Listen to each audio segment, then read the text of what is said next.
don't think people on our level, think it's ever going to hit us. Well, that's just for the politicians and the famous people, and they've got money. It doesn't really matter if they get canceled. That's for those YouTubers who got millions of subscribers. It's not going to hit the normal people. I want to share this story with you because it hits the normal people. They don't tell us about it. This gentleman, all right, forced to resign because he wore an afro wig 3 days before his retirement. 3 days before his retirement, he wore that wig. All right. Now I'm gonna give you the preface of the story.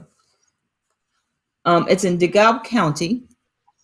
His deputy Antonio Perryman, 3 days before his retirement of 20 years in service, 24 years, no spot on his record, was forced to resign for wearing a wig while directing traffic. He did it, he said, because he thought people needed to smile and it would make them laugh. Remember when clowns put on that afro and people laugh at them? So he put on an afro head and thought people would think it's funny. Throw back to the 70s, right? Well, this is what happened when his shift ended.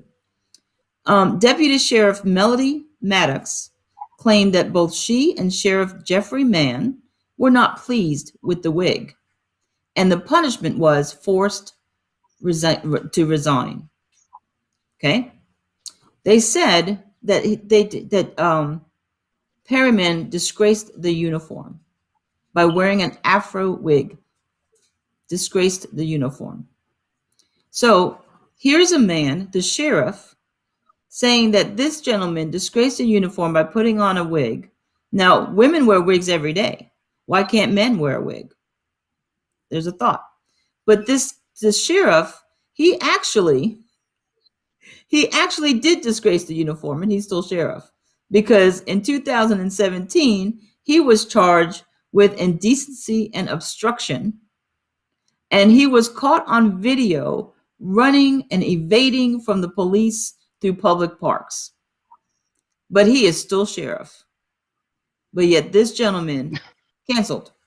And you know what he wants? He's all he wants, Mr. Perryman. He says, I just want my record to reflect that I retired. I just want my retirement.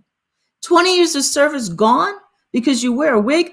Okay, how does that sound right to anybody? I think it's racially motivated.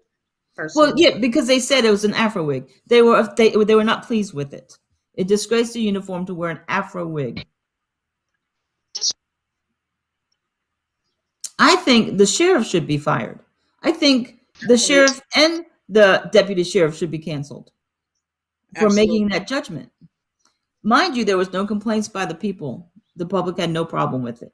They were tweeting, I love it. I love this. They had actual good comments and responses to it. Nobody complained. Problems with him. So my point is this, it's going to hit us. Yeah. It's going to trickle down. Yeah. And regardless of what this is the problem with that, regardless of what the person's motive was, nobody cares anymore. And that's weird because you gotta even in law. I mean, I've been a cop a long time.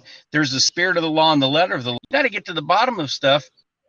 Why in the world, when somebody's going to record, I don't know. There may be something behind the scenes too that particular sheriff doesn't like him. I don't know.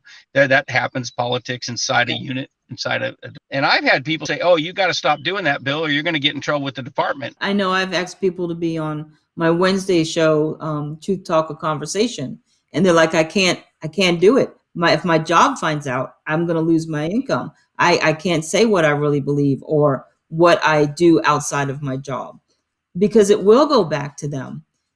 But that is losing our freedom of speech at the core of who we are. If we're afraid to say what we believe and we can't share with other people unless it meets, I don't know whose agenda, then we have lost our freedom of speech in this country.